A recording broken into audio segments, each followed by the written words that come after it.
molts anys a Bolívia fent d'això que diuen missioner, no?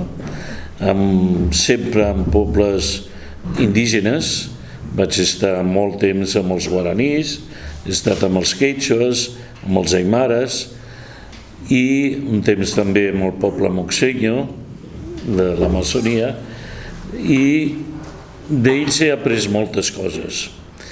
He après molt i sobretot hem après, i em perdonareu quan us ho digui això, hem après el que és una església sinodal, perquè jo estic convençut de que gràcies a l'experiència de Latinoamèrica, de molts llocs de Latinoamèrica, s'ha desenvolupat aquesta cosa de la sinodalitat, no? Els seus fonaments doncs, potser serien les comunitats de base que hi havia a Brasil, no? Tota la teologia de la lliberació. Jo conto que tot això són les arrels d'això que estem visquent ara. I jo soc, per tant, un fanàtic, diríem d'això, un fan de lo que és la sinodalitat, i conto que és per això que la comunitat va dir: ves tu, que tu que parles cada dia d'això, doncs vés-hi a compartir això. Bé. Donem ara ja el full aquest, el donem ja? Si voleu, sí. Això és com una guia que us he fet perquè no ens perdem amb el anar parlant, no? Bé, comencem doncs el discerniment comunitari. És en una església sinodal, com veurem, és un instrument necessari, el discerniment. Una església sinodal és una església en búsqueda, que està buscant com anunciar avui la paraula de Déu. És una església que vol sortir de la inèrcia, de la tradició, del costum, d'allò que sempre ho hem fet així, i ha de buscar com anunciar la paraula de Déu avui al poble fidel. És una església que es pregunta: Senyor, què vols avui de nosaltres? Cap on vols portar la nostra església? Clar, tot això doncs, ha suposat un trasbal, perquè molta gent, i encara ho notem això, doncs allà on vaig jo, ho vaig sentint, doncs estem massa acostumats a ser una església passiva, on el capellà ho feia tot i la gent anava a escoltar, no? I ara quan se'l demana que participin, que decideixin, això ha suposat doncs, un munt de reunions, unes reunions que moltes vegades tenim el sentiment que no ens han portat a gaire cosa i que tenen el perill de que ens perdem l'entusiasme i al final tinguem una resistència al canvi, no? Per això jo crec que quan parlem del discerniment és una manera de trobar com podem treballar amb aquestes reunions nostres de búsqueda de per on Déu ens vol portar. La Església Sinodal reconeix que l'Espírit Sant actua amb els fidels. Aquest és un punt de partida, no? I aquest és un canvi que el anem assumint. Ho diem, però encara mossèn, vostè que està més a prop de Déu, no? Sembla que em diguin, tu que saps com parlar amb Déu. No, Déu parla amb tothom, no? I això parteix d'una actitud teologal fonamental, que Déu és present a la història i avui continua parlant a la seva Església, a la comunitat i a la consciència de cada un dels creients. Aquest pressupost requereix un acte de fe, de confiança en que Déu vol transmetre la seva voluntat i que el que ell vol als fidels. I aquí tenim les cites no és una cosa que traiem de res, sinó Sant Joan ho diu molt clarament al discurs aquell pasqual de l'últim sopar, doncs quan els diu, bueno, us deixaré, però vindrà algú que completarà tot el que vosaltres necessitareu. A veure, i l'Església sinodal, llavors, per tant, el discerniment parteix d'un trobar-se amb l'esperit, un esperit que és la forma com Déu parla a l'Església a través de l'esperit, no? I per escoltar la veu de l'esperit necessitem entrar sempre en un clima de pregària. Per què? Perquè estem segurs de que tots els que estem parlant, allò que portem ha vingut de la veu de l'esperit. Això d'escoltar la veu de l'esperit és una cosa que és molt fàcil de dir, però no tan fàcil de fer, no? Perquè necessita, sobretot, no sols buscar el trobar-se amb Déu, sinó el voler que el que jo digui no és el que jo penso, sinó el que he escoltat a través de la pregària.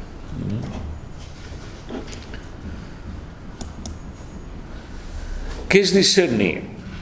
És aprendre a distingir entre béns diferents. Fiqueu-vos que dic béns diferents, perquè moltes vegades el que estem tratant de discutir o de descobrir són coses bones, però què és el millor de tot això?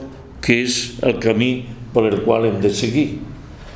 Seria molt fàcil si només fos el bo i el dolent. Ja seria una gran cosa discernir entre el bo i el dolent.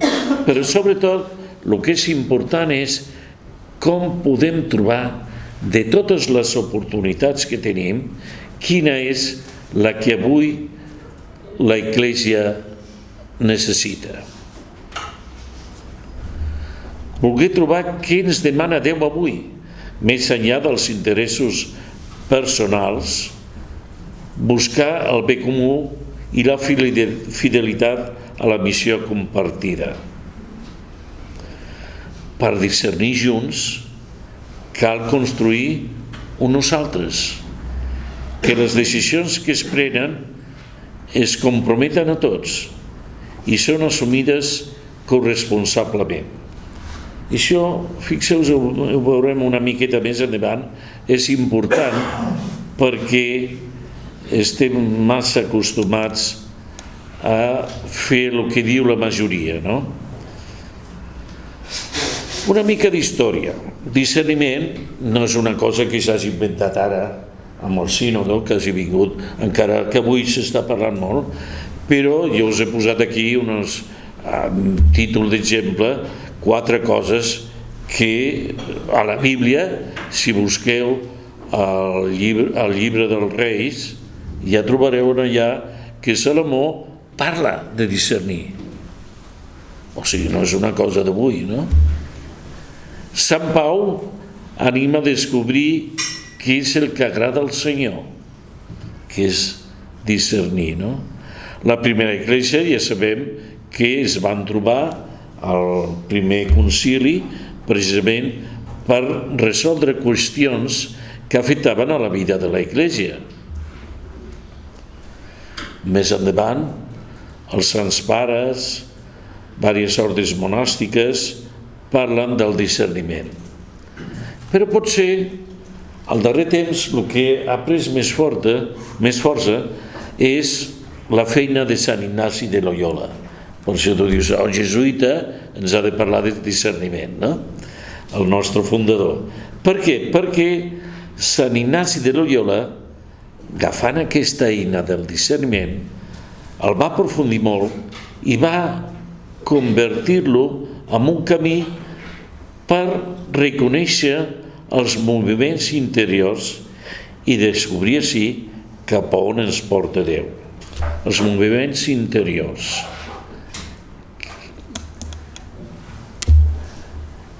Què fonaments té el discerniment? El discerniment no és només una tècnica, una recepta que es pugui posar per si us ho dic no és de llibres, si no has experimentat és molt difícil parlar del discerniment. Primer que tot parteix de la consciència. Què és la consciència? Avui dia es parla molt d'això, de la consciència, si és o no és. Fa pocs dies sí que vam escoltar aquí lo de Newman, que per mi m'agrada molt Newman perquè parla molt d'això de la consciència, no?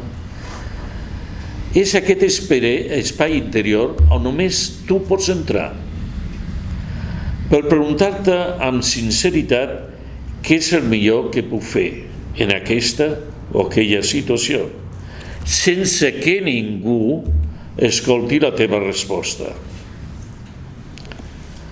La raó i l'experiència ajuden, sens dubte, no és una cosa així que fem sense experiència, no? Els valors i la fe. Per al creient, el discerniment és mirar de realitzar amb els ulls de l'Evangeli, amb els ulls de Déu, allò que busquem. Què faria Déu en aquest cas? Què faria Jesús en aquest cas?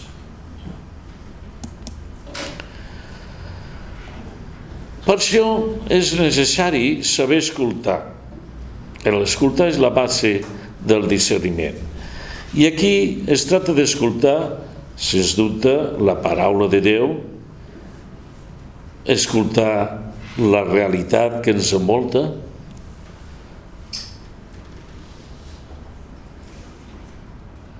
escoltar-se mútuament i deixar espai a l'esperit per el que fa falta.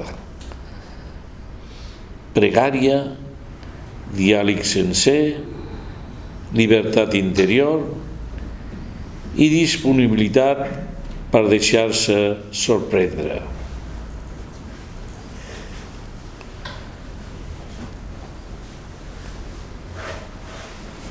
Escoltar ens permet llegir la vida en profunditat, perquè les nostres decisions facin créixer la persona i la comunitat. Si volem una església sinodal, necessitem capellans i agents de pastoral que tinguin coratge per escoltar.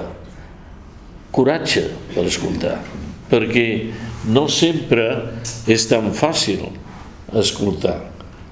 Tendim sempre a anar per la nostra, no? I aquí, escoltar de debò. Què vol dir això d'escoltar? Es tracta d'escoltar allò que els altres comparteixen per buscar junts què vol el Senyor. No podem deixar de creure que l'Esperit actua sempre a través de mediacions històriques i humanes. En el discerniment en comú, aquestes mediacions són tots els que participen en el discerniment. Escoltar de debò és el que podríem anomenar una escolta vulnerable. Què vol dir això, una escolta vulnerable? Que és aquella que em pot fer capaç de canviar la meva opinió a l'escoltar l'opinió d'altres. I això és important, perquè jo vaig a la reunió a la meva idea, i com tinc la meva idea, tota l'estona estic pensant a veure com puc convèncer els altres de que la meva idea és la millor. I estem tan capficats amb això que no som capaços de donar-nos de que potser el que diu l'altre és millor que el que jo penso. I aquí hi ha vegades, doncs, l'orgull, com jo ara puc dir que no, que m'he equivocat, que és millor el que diu l'altre, no? Fa falta humilitat, no? Per Sant Ignasi era un convençut, perquè ho havia experimentat, de que Déu ens parla a través del cor, d'aquesta consciència del nostre ésser més profund, d'allò que dèiem on només tu pots entrar. Per això ens diu que discernir és escoltar què sentim dins nostre quan prenem una decisió. Prens una decisió i què sents dintre? Aquest és el secret del discerniment que ens proposa Sant Ignasi. I aquí entrem en un àmbit al que no estem massa acostumats, el món dels sentiments, de les sensacions, fets que no passen per la raó, però que tenim la certesa de que són reals. Els sentiments, com pots explicar un sentiment? Li pots posar moltes paraules, però difícil que el pugui arribar a comunicar enterament el sentiment. I Sant Ignasi diu que podem tenir sentiments o sensacions positives de pau, de goig, d'amor.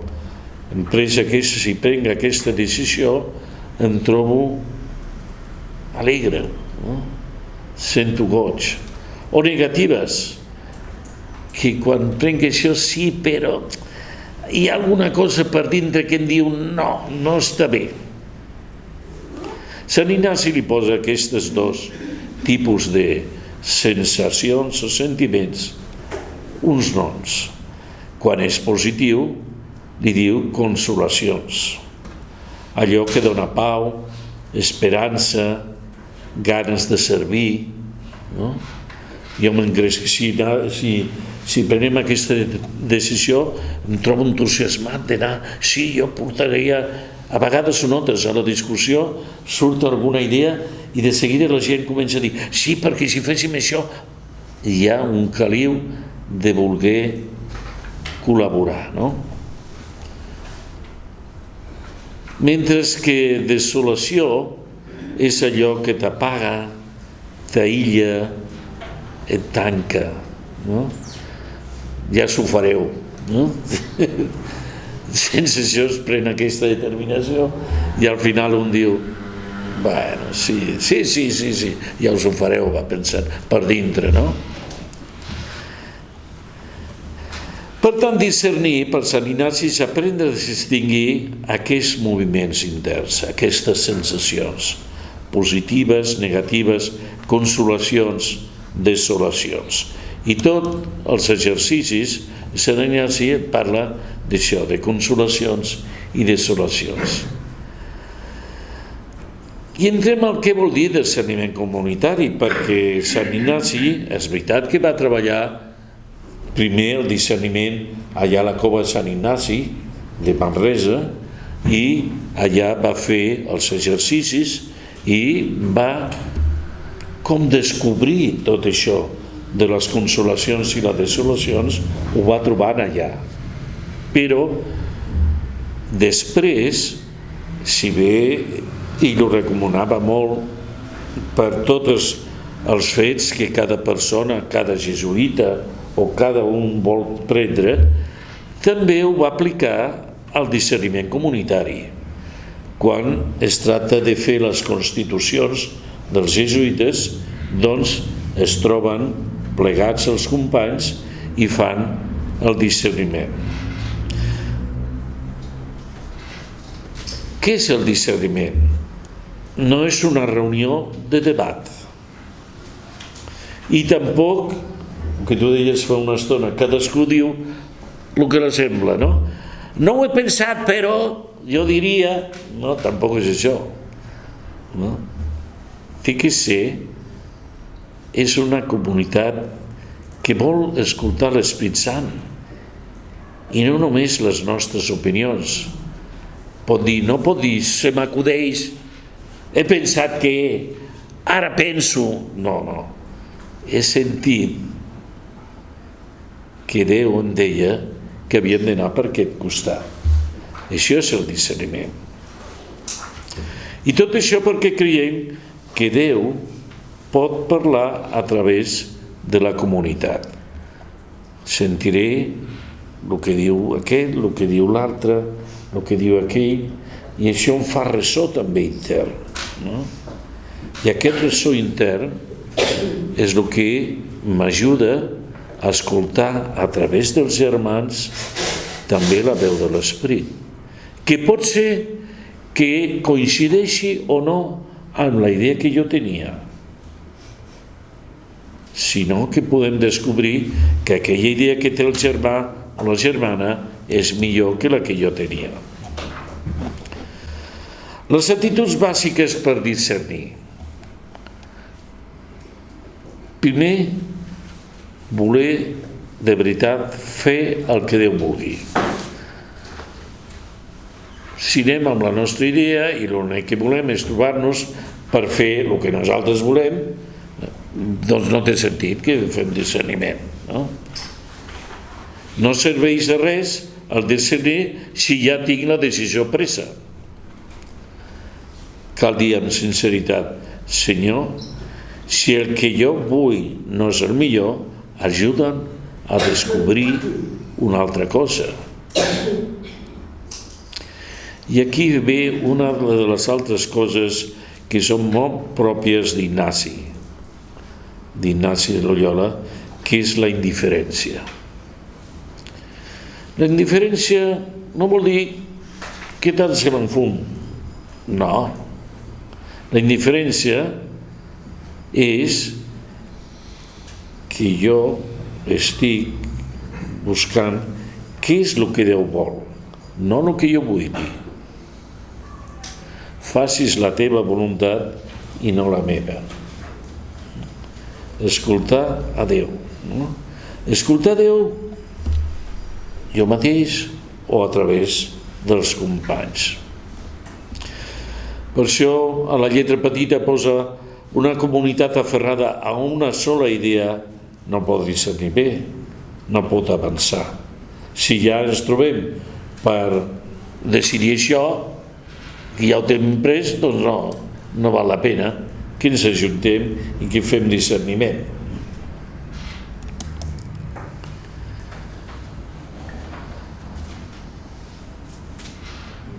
Una altra cosa és això que dèiem de les consolacions.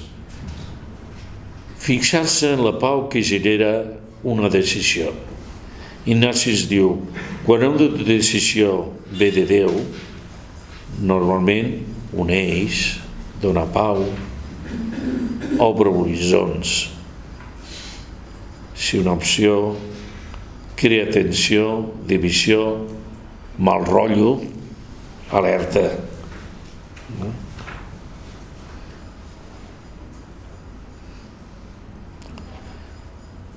I l'última cosa de les actituds, no tindre pressa. Les coses importants no es decideixen en 5 minuts. L'Espírit Sant no va amb preses. I tots hem pregat i hem sentit això, que a vegades et poses a pregar i aquell dia, doncs, Déu no et vols comunicar amb tu, no? Jo dic que està enfeinat amb un altre germà, no? I potser no... Doncs l'Esperit, potser a vegades farem la reunió i al final passarà que després d'una bona estona de discutir, d'intercanviar, no de discutir, perdó, sinó d'intercanviar opinions, doncs no ens arribem a posar d'acord. Bé, doncs fem pregària i ens tornarem a trobar un altre dia, veure si l'Esperit llavors ens vol donar llum, no? Bé, i aquí, a la pràctica, com es fa el discerniment comunitari? Això és una tècnica que s'ha posat bastant de moda, potser ja l'heu conegut, el que es diu de les 3 voltes, no? Que això va sortir doncs, a l'última trobada que va haver sinodal a Roma, no?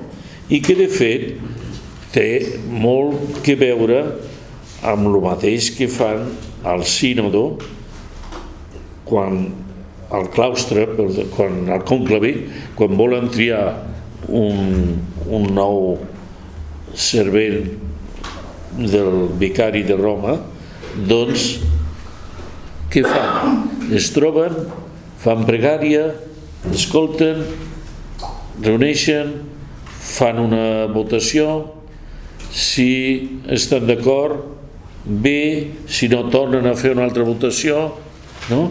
Fins que arriben a un consens, no? I això és bàsicament el que es diu la tècnica de les 3 voltes, que això podreu utilitzar en qualsevol cas i per moltes coses a la vida, no? Primer que tot, tenir claritat de què és el que volem discernir. No es pot discernir sobre tot. No es pot discernir sobre el color que posarem a la paret, no? Això no val la pena, no? Hem de buscar coses que siguin importants per la missió. Exemples, aquí poso cap a on ha d'anar la parròquia. Ens trobem en un moment en què no sabem si val la pena anar cap aquí, anar cap allà, no? Coses una mica més fortes, no? Què fem per millorar el servei que estem donant als migrants, per exemple? Què podem fer, no? Què activitats no podem fer tot, però potser val la pena que ens trobem i dir, bueno, de tot això, que cal que prioritzem, no? Aquestes són exemples de tipus de coses que podem discernir i que són importants per la missió que tenim. Primer que tot, doncs, ens hem de posar d'acord i entendre què és el que estem buscant, no? Perquè si un està buscant una cosa i un altre està pensant en una altra, al final el que a l'Esperit Sant en tornarem mig boig, no? Perquè cada un anirà amb la seva, no? Segona, un cop sabem què és el que volem, pregària. Abans de dir res, cadascú prega sol. I no per preparar arguments, perquè a vegades un pensa, mentre està fent pregària, en realitat està buscant a veure com pot argumentar la seva idea. No. És pregar, escoltar, veure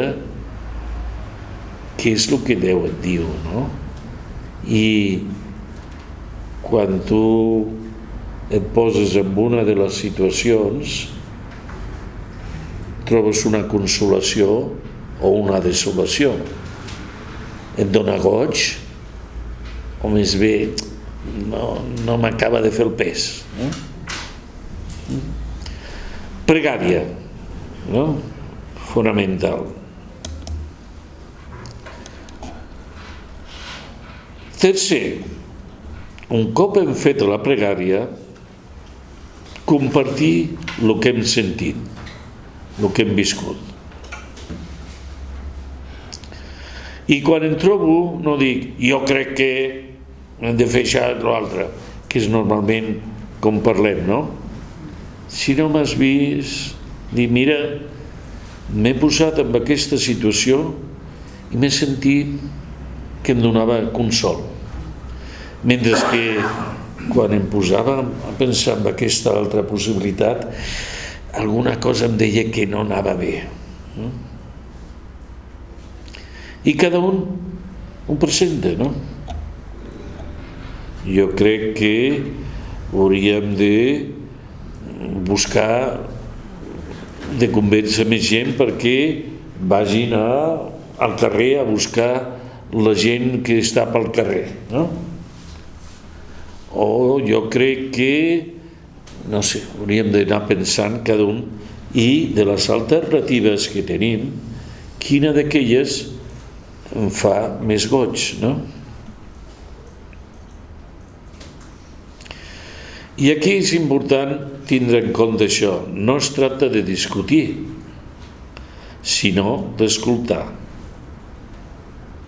No és de defensar la meva postura, sinó d'escoltar, entendre la postura dels altres.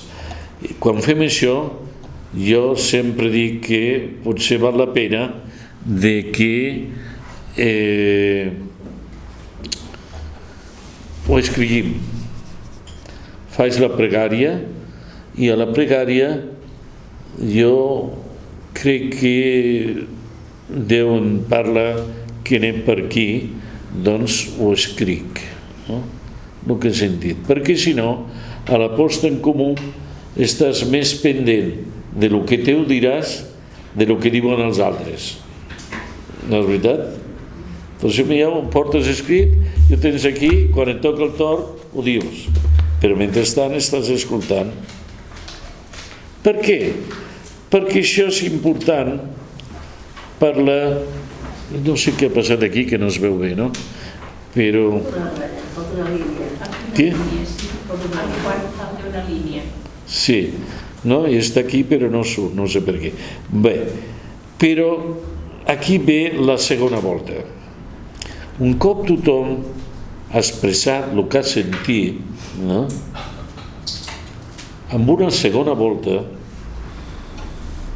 després d'uns minuts de silenci, no? Amb una segona volta diu: jo havia sentit això, però quan he sentit el que deia aquell germà o aquella germana m'he trobat més consolat.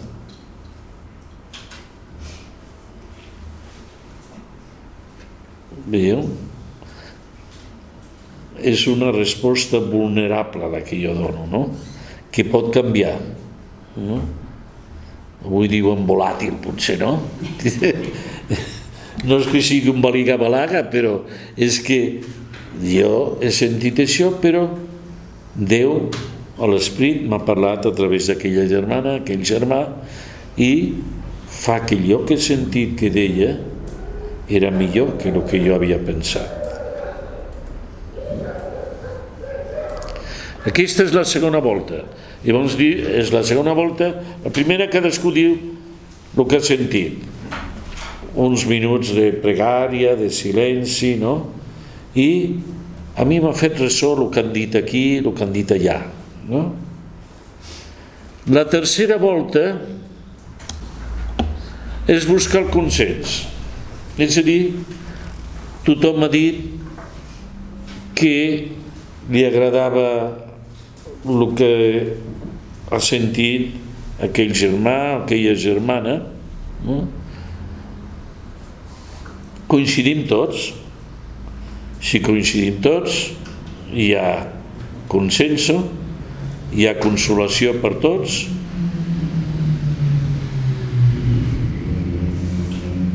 Doncs endavant. Ara, això no acostuma a passar, no? I aquí hi ha una cosa que és important. Jo us deia al principi que un enemic del discerniment és precisament la que podríem dir el dret de majories. No som 20, doncs 17 han dit que sí i anem per aquí perquè són la majoria. Un mal començament, no? Sempre s'ha d'arribar a un consens. Tots estem d'acord que és millor això. Ara pot haver dues alternatives. Si aquells que pensen diferent diuen, no, jo sento que l'esperit a mi em porta això, i doncs bé, donem un temps més de pregària, a veure si, i tornem a repetir, a veure si estem d'acord. O potser aquells que